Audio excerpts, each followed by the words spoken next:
Tujuan pembelajaran.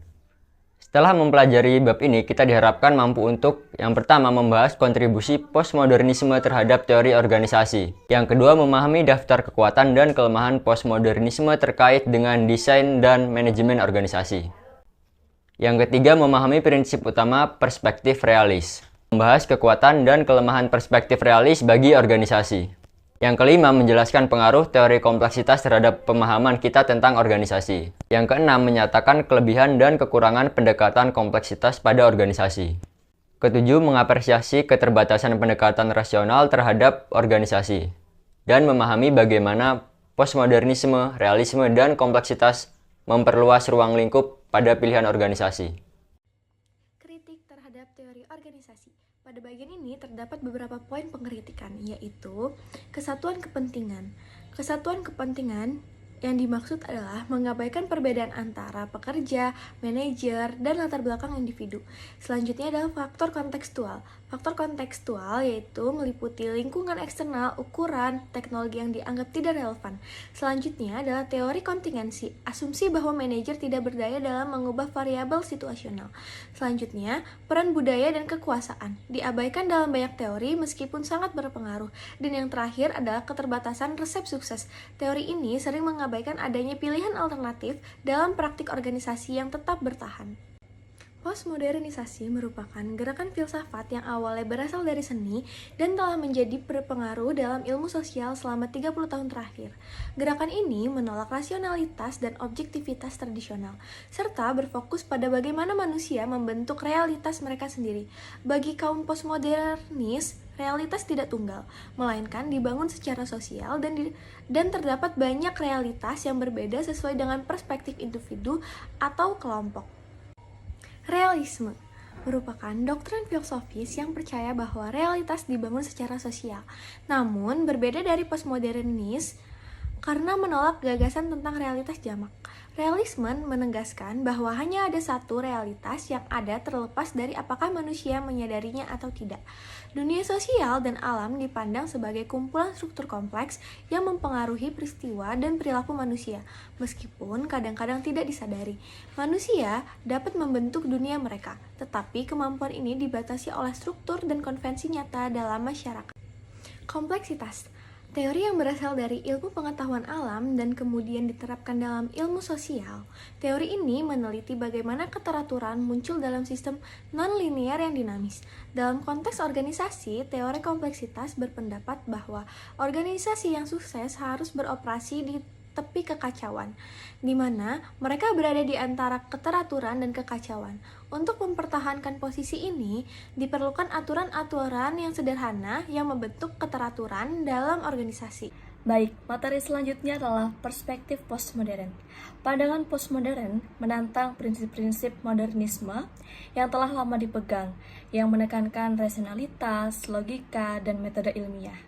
Sebaliknya, postmodernisme mengajukan gagasan bahwa realitas dibangun secara rasional melalui bahasa, budaya, dan interaksi manusia.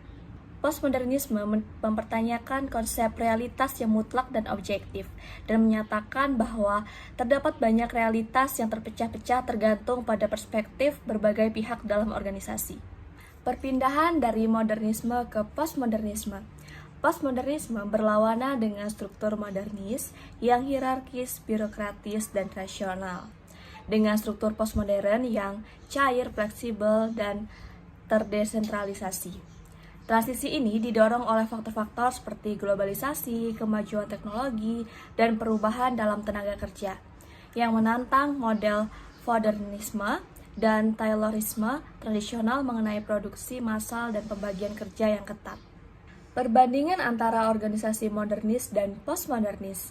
Pertama, organisasi modernis, yaitu ditandai dengan birokrasi yang kaku, pasar massal, determinisme teknologi, dan kontrol terpusat atas tenaga kerja yang terdiferensiasi dan berketerampilan rendah. Selanjutnya, organisasi postmodernis, yaitu memiliki jaringan fleksibel, pilihan teknologi dan tenaga kerja yang terdesentralisasi dan berketerampilan tinggi.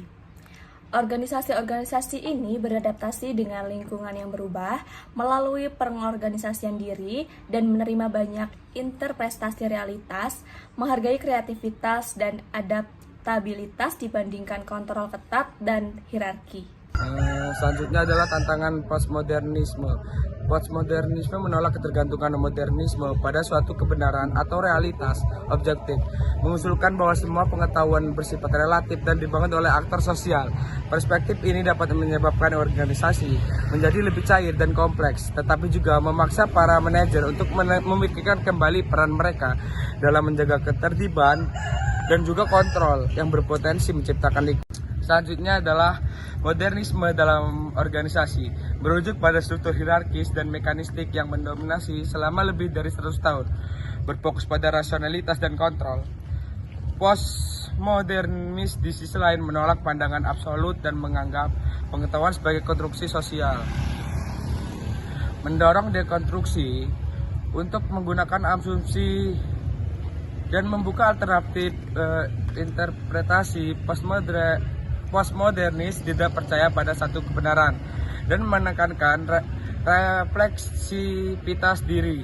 Mirip dengan konsep pembelajaran loop ganda, mereka mendorong organisasi untuk bersifat fleksibel dan juga terdesentralisasi dengan pemimpin sebagai fasilitator dan prinsip egaliter.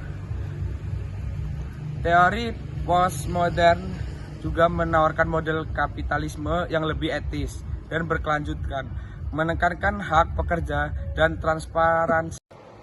Pendekatan postderma terhadap organisasi fokus pada dua aspek. Yang pertama adalah budaya dan yang kedua adalah kekuasaan. Dalam konteks budaya, kaum postdermis menolak perspektif yang melihat budaya organisasi adalah sebagai sesuatu yang homogen atau stabil. Sebaliknya, mereka melihat sebagai sesuatu yang terfragmentasi, ambigu, dan selalu berubah-ubah. Hertz pada tahun 1997 menekankan bahwa aliansi dan koalisi dalam organisasi tidak stabil karena wacana dan isu selalu berubah, sehingga tidak mungkin membentuk budaya yang bersatu. Terkait kekuasaan, kaum postmodernis memandang kekuasaan dengan pengetahuan sosial dua hal yang saling terkait. Pengetahuan yang dilegitimasi secara sosial memberi kontrol atas tindakan dan pemikiran individu dalam berorganisasi. Kekuasaan tidak hanya digunakan untuk mempertahankan pandangan tentang realitas, tetapi juga membentuk realitas tersebut. Kompetisi antar kelompok pengetahuan yang menciptakan perjuangan untuk legitimasi dan supremasi dalam organisasi, yang menunjukkan bahwa pandangan terhadap realitas tidak netral, melainkan hasil dari politik dan kekuasaan yang ada di dalamnya. Pendekatan Jepang yang berusaha merekonsiliasi elemen modernisme dan postmodernisme, salah satu kritik terhadap kedua pendekatan ini adalah bahwa keduanya berasal dari tradisi barat, sehingga mungkin tidak relevan untuk tradisi intelektual dan budaya lain. Meskipun begitu, di barat, postmodernisme memiliki dampak besar terhadap teori dan praktik dalam berorganisasi. Postmodernisme yang memiliki banyak bentuk dan makna menekankan pada gagasan bahwa nalar dan realitas adalah konstruksi sosial. Dalam organisasi, kelompok yang mendominasi membentuk realitas yang diterima oleh seluruh anggota. 3 implikasi penting dari postmodernisme terhadap teori dan praktik organisasi. Yang pertama adalah budaya. Postmodernis skeptis terhadap upaya manipulasi budaya organisasi, karena hasilnya tidak dapat diprediksi dan tergantung pada berbagai interpretasi dalam organisasi. Dan yang kedua adalah realitas. Pandangan tentang realitas dalam organisasi seringkali merupakan hasil kekuasaan dan politik dari koalisi yang dominan. Dan yang ketiga adalah pilihan, di mana pilihan ini adalah organisasi tidak terikat pada satu cara terbaik, tetapi bebas membangun realitas sesuai keinginan mereka. Baiklah, materi selanjutnya adalah postmodernisme. Beberapa keraguan. Postmodernisme sering kali sulit didefinisikan dengan berbagai definisi yang saling bertentangan dalam ilmu sosial. Istilah ini mencerminkan suasana sosial dan perubahan besar dalam sejarah, serta pendekatan filosofis yang beragam. Banyak peneliti seperti Hart tahun 1997 berpendapat bahwa keragaman ide dalam postmodernisme menghalangi pencarian suatu teori inti. Kebingungan mengenai postmodernisme juga muncul dari istilah post yang menunjukkan hubungan kompleks dengan modernisme, apakah sebagai hasil penolakan atau perkembangan dari modernisme itu sendiri. Selain itu, terdapat juga ketidakjelasan dalam penggunaan istilah postmodernitas dan postmodernisme dengan sedikit konsistensi dalam definisi mereka. Beberapa kritik terhadap postmodernisme, terutama dari Jürgen Habermas, menyatakan bahwa teori-teori ini memiliki akar ideologis yang irasional dan dapat berhubungan dengan pemikiran fasis. Habermas menekankan pentingnya mempertahankan prinsip modernisme sebagai proyek yang masih memiliki potensi emansipatoris. Kritik terhadap postmodernisme mencakup kurangnya konsistensi dan kejelasan, serta klaim bahwa para pendukungnya salah memahami keadaan dunia saat ini. Meskipun demikian, pendukung postmodernisme menolak banyak kritik tersebut. Meskipun ada pengakuan bahwa ide-ide tersebut dapat memberikan dukungan bagi kebijakan neoliberal seperti partisipasi dan deregulasi. Selanjutnya kita akan membahas mengenai apa itu realisme. Realisme adalah pandangan filosofis yang meyakini bahwa ada realitas objektif yang ada di luar pemahaman atau konstruksi dari seorang manusia. Dalam konteks ilmu sosial dan manajemen, realisme menekankan bahwa struktur sosial seperti organisasi, aturan, dan kekuasaan ada secara independen dari interpretasi manusia. Meskipun memahami dan menjelaskannya itu bisa sulit. Hakikat realisme sebagaimana dicatat oleh Easton 2000 adalah bahwa ada realitas yang ada di luar sana yang menunggu untuk ditemukan. Sejak tahun 1970, realisme telah diterapkan pada ilmu sosial oleh sejumlah penulis seperti Baska 1979-1946, Collier 1994, Dobson 2001, Hare 1972, dan juga Otway 1987, serta Sayer tahun 2000. Selanjutnya ada realisme organisasi dan juga perubahan. Realisme kritis bagaimana diterapkan dalam studi organisasi, berusaha untuk memahami struktur sosial yang ada secara independen dari tindakan manusia, namun tetap diproduksi dan direproduksi melalui aktivitas manusia. Istilah ini yang diadaptasi dari karya Bhaskar 1979 dan juga 1946. Digunakan untuk menekankan pendekatan kritis, bukan dogmatis, dalam studi organisasi. Pendekatan ini berupaya mengidentifikasi mekanisme kausal yang menghasilkan sebuah peristiwa, serta interaksi kompleks antara tindakan manusia dan juga struktur sosial yang mendasarinya. Nah, di sini kaum realis berpendapat bahwa mekanisme kausal dalam organisasi seperti prinsip pengorganisasian beroperasi secara independen dari individu dan menghasilkan peristiwa serta pola yang dapat diidentifikasi. Namun, hasil dari mekanisme ini dipengaruhi oleh keadaan yang situasional, termasuk budaya dan ekspektasi masyarakat, serta faktor lain seperti kelas, gender, dan etnis. Mereka melihat struktur dan tindakan manusia sebagai saling mempengaruhi, di mana tindakan manusia baik dipengaruhi oleh maupun berkontribusi pada reproduksi dan perubahan struktur organisasi. Meskipun mengakui bahwa dunia sosial merupakan konstruksi manusia, kaum realis menolak pandangan postmodernis tentang banyaknya realitas, meyakini bahwa kebenaran itu ada dan dapat ditemukan meskipun sulit untuk diungkapkan secara penuh. Selanjutnya, realisme dan beberapa keraguannya. Realisme muncul sebagai tanggapan terhadap modernisme dan postmodernisme, mengkritik modernisme yang terlalu mengandalkan sains dan logika, serta menolak postmodernisme yang menekankan realitas yang beragam. Namun, realisme menghadap kritik dari kedua kubu. Modernis menolak konstruksi sosial yang diakui oleh realisme, sementara postmodernis menolak klaim realisme tentang satu entitas yang bisa ditemukan. Selain itu, realisme kurang berkembang dibandingkan postmodernisme dan harus bersaing dengan perspektif lain seperti teori kompleksitas yang berasal dari ilmu alam. Baik, materi selanjutnya yaitu tentang perspektif kompleksitas. Teori kompleksitas semakin banyak digunakan untuk memahami organisasi sejak tahun 1990-an. Teori ini melihat organisasi sebagai sistem non-linear yang kompleks. Mirip dengan sistem alam seperti cuaca, di mana keteraturan muncul secara spontan meskipun tampak tidak teratur. Organisasi dianggap harus beroperasi di ujung kekacauan dan terus beradaptasi dengan lingkungan untuk bertahan. Teori kompleksitas mencakup beberapa konsep kunci, seperti teori kekacauan, teori struktur disipatif, dan teori sistem adaptif kompleks, yang semuanya menganggap bahwa sistem bersifat non-linear dan dapat mengatur diri sendiri. Konsep utama dalam teori ini adalah chaos dan keteraturan, operasi di ujung kekacauan, dan aturan pembangkit keteraturan. Baik, materi selanjutnya tentang kekacauan dan ketertiban. Menurut Bigelow tahun 2000 dan Bingham tahun 2011, kekacauan sering digambarkan sebagai keacakan murni, tetapi dari sudut pandang kompleksitas, hal ini dapat dilihat sebagai bentuk keteraturan yang berbeda. Kekacauan dan keteraturan dilihat sebagai atribut kembar dari sistem yang dinamis, non-linear yaitu kompleks, dan dalam kekacauan, keteraturan mungkin tersembunyi di bawah yang tampak sepenuhnya acak. Bagi para ahli, teori kompleksitas kekacauan menggambarkan ketidakteraturan yang kompleks, tidak dapat diprediksi dan teratur di mana pola perilaku terungkap dalam bentuk yang tidak teratur tetapi serupa. Baik, di sini saya akan mengidentifikasi 3 jenis ketidakteraturan.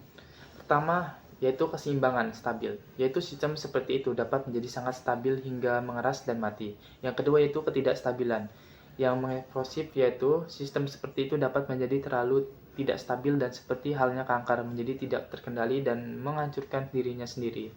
Dan yang terakhir yaitu kestabilan terbatas. Ini adalah sistem kompleks yang terpecah antara stabilitas dan ketidakstabilan, memiliki kemampuan untuk mengubah dirinya sendiri agar dapat bertahan hidup. Baik, selanjutnya yaitu tepi kekacauan. Dalam kondisi ketidakstabilan terbatas, sistem selalu berada di ambang antara keteraturan dan kekacauan. Steisden dan lain-lain tahun 2002 menyebutkan hal ini sebagai kondisi yang jauh dari keseimbangan sementara. Sedangkan Hock tahun 1999 menggunakan istilah bahasa gaul. Namun istilah yang paling umum digunakan untuk menggambarkan kondisi ini adalah ujung kekacauan, yaitu sistem kompleks yang memiliki sejumlah besar aktor yang independen namun saling berinteraksi. Alih-alih mencapai keseimbangan yang stabil, sistem yang paling adaptif dari sistem kompleks ini, misalnya zona pasang surut, terus berubah secara terus-menerus dengan tetap berada di ujung kekacauan, yang disebut secara puitis yang ada di antara keteraturan dan ketidakteraturan. Dengan tetap berada di zona peralihan ini, sistem-sistem ini tidak pernah benar-benar mencapai keseimbangan yang stabil, tetapi tidak pernah benar-benar hancur. Sebaliknya, sistem ini yang terus-menerus berada di antara keteraturan dan ketidakteraturan menunjukkan perubahan yang paling produktif, kompleks, dan berkelanjutan. Selanjutnya yaitu tentang aturan pembuatan pesanan. Dalam sistem kompleks, keteraturan muncul dari aturan sederhana yang memungkinkan terjadinya kekacauan terbatas, sambil tetap memberikan keteraturan relatif. Sistem ini mengatur diri sendiri, seperti yang dijelaskan oleh Gell-Mann tahun 1994, di mana perilaku kompleks bisa muncul dari aturan-aturan sederhana. Sistem kompleks juga mampu menciptakan aturan baru. Ketika aturan lama tidak lagi efektif, terutama dalam menghadapi perubahan lingkungan, contoh nyata adalah industri jasa keuangan, di mana sebelum krisis 2008, aturan utamanya adalah pinjam sebanyak-banyaknya dan abaikan resiko. Namun setelah krisis, aturannya terbalik, menjadi hindari resiko dan minimalkan pinjaman. Baik, materi selanjutnya yaitu implikasi bagi organisasi. Semakin banyak akademisi dan praktisi berpendapat bahwa organisasi adalah sistem yang kompleks dan non-linear, yang perilaku anggotanya ditandai oleh pengorganisasian diri yang spontan. Didukung oleh serangkaian aturan, pembentuk tatanan yang sederhana, Frederick tahun 1998 menyatakan bahwa perusahaan yang secara konsisten mengejar jalur inovasi berkelanjutan berhasil karena mereka beroperasi di tepi kekacauan. Kondisi ini terjadi karena mereka terus-menerus menyuntikkan elemen baru dan perubahan ke dalam operasi normal mereka, sehingga mereka selalu berada dalam risiko menghadapi kekacauan. Dan menurut Brown dan Eisenhardt tahun 1997 menarik kesimpulan serupa dari penelitian mereka tentang inovasi dalam industri komputer. Mereka menekankan bahwa inovasi berkelanjutan adalah syarat mutlak bagi kelangsungan hidup organisasi. Inovasi tersebut dicapai melalui proses yang mirip dengan pengorganisasian diri, di mana organisasi secara aktif dan adaptif merespon perubahan dalam lingkungan yang kompleks. Implikasi dari pandangan ini adalah bahwa organisasi modern perlu lebih fleksibel, terbuka terhadap perubahan, dan mampu mendorong inovasi terus-menerus untuk bertahan dalam dunia yang dinamis. Mereka harus dapat beroperasi di tepi kekacauan, di mana mereka mampu mengelola ketidakpastian dan kompleksitas sambil tetap fokus pada tujuan inovasi mereka. Kompleksitas beberapa keraguan, seperti postmodernisme dan realisme, memiliki banyak manfaat. Teori ini menjelaskan dan menawarkan cara untuk mengelola kekacauan dalam kehidupan modern. Bagi manajer, kompleksitas didasarkan pada sains yang nyata, bukan filosofi abstrak. Namun, ada 4 keberatan untuk dalam penerapan teori kompleksitas pada organisasi. Yang pertama, perubahan struktural besar. Teori kompleksitas menurut demokrasi dan distribusi kekuasaan yang lebih besar dalam organisasi jauh melampaui upaya tradisional seperti pemberdayaan dan struktur datar yang sering gagal. Yang kedua, ketidakpastian ilmiah. Dalam ilmu alam, teori kompleksitas sendiri masih diperdebatkan dengan varian dan perselisihan definisi serta implikasinya. Perhatian harus diberikan agar tidak menganggap teori ini sebagai konsep yang sudah mapan dan bebas dari kontroversi. Yang ketiga, ambiguitas aplikasi. Penerapan teori ini pada organisasi belum jelas. Ada yang melihatnya sebagai perangkat metaforis, sementara lain mencoba memodelkan seperti operasi organisasi secara matematis. Meskipun metode ini belum berhasil diterapkan pada proses manusia. Dan yang terakhir, ada teori pendukung lainnya.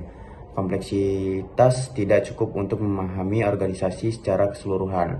Beberapa menggabungkan kompleksitas dengan postmodernisme, menggunakan narasi sebagai pendekatan untuk memahami dinamika organisasi. Berikutnya ada studi kasus.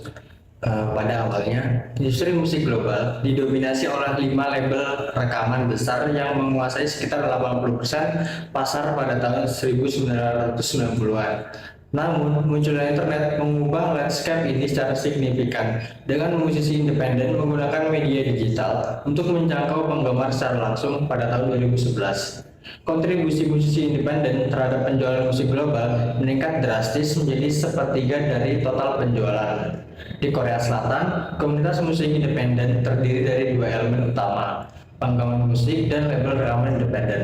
Penggemar telah bertransformasi dan konsumen pasif menjadi pembentuk komunitas aktif, menciptakan jaringan virtual melalui media sosial, forum, dan platform digital lainnya. Mereka tidak hanya berbagi pengetahuan tentang musik, tetapi juga terlibat dalam mempromosikan artis favorit mereka, menciptakan konten, dan memperluas komunitas. Sementara itu, label rekaman independen di Korea Selatan juga menyesuaikan diri dengan era digital. Mereka mendekati penggemar secara langsung melalui media sosial, membangun hubungan yang lebih demokratis dan interaktif. Pendekatan ini memungkinkan penggemar menjadi promotor sukarela bagi musisi yang mereka dukung. Hal ini menunjukkan perubahan besar dalam kontrol atas produksi dan distribusi musik, di mana label rekaman ini lebih berfokus pada mendukung aktivitas komunitas daripada mendominasi seluruh proses. Keberhasilan komunitas musik independen ini didorong oleh 3 aspek utama: akuisisi informasi oleh penggemar, pengembangan hubungan emosional antar penggemar dan musisi, serta keterlibatan aktif penggemar dalam menyebarkan dan mempromosikan musik. Komunitas ini menggambarkan bagaimana internet dan media sosial telah memberikan kebebasan bagi penggemar untuk menjadi kreator dan promotor musik, sekaligus menciptakan hubungan yang lebih dekat antara artis dan penggemar mereka. Kesimpulan, bab ini membahas bagaimana pemahaman kita tentang organisasi telah berkembang, menantang pandangan tradisional dengan perspektif seperti postmodernisme, realisme, dan kompleksitas.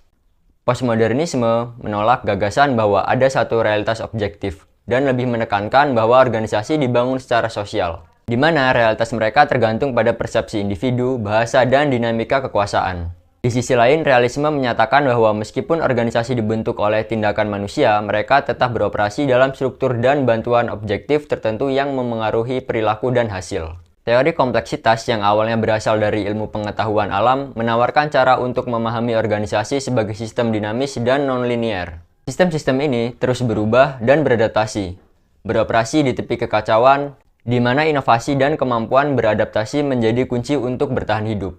Pendekatan tradisional terhadap manajemen perubahan dipandang tidak memadai dalam dunia yang penuh dengan ketidakpastian, dan organisasi sekarang harus merangkul struktur yang lebih fleksibel dan adaptif. Bab ini juga mengeksplorasi contoh praktis seperti funding circle dan job post, yang menunjukkan bagaimana beberapa organisasi mencoba meminimalkan birokrasi dan mempertahankan kelincahan dengan mendelegasikan lebih banyak otonomi kepada tim. Namun, bab ini mengakui bahwa menemukan keseimbangan yang tepat antara terlalu banyak dan terlalu sedikit struktur tetap menjadi tantangan utama bagi organisasi saat ini.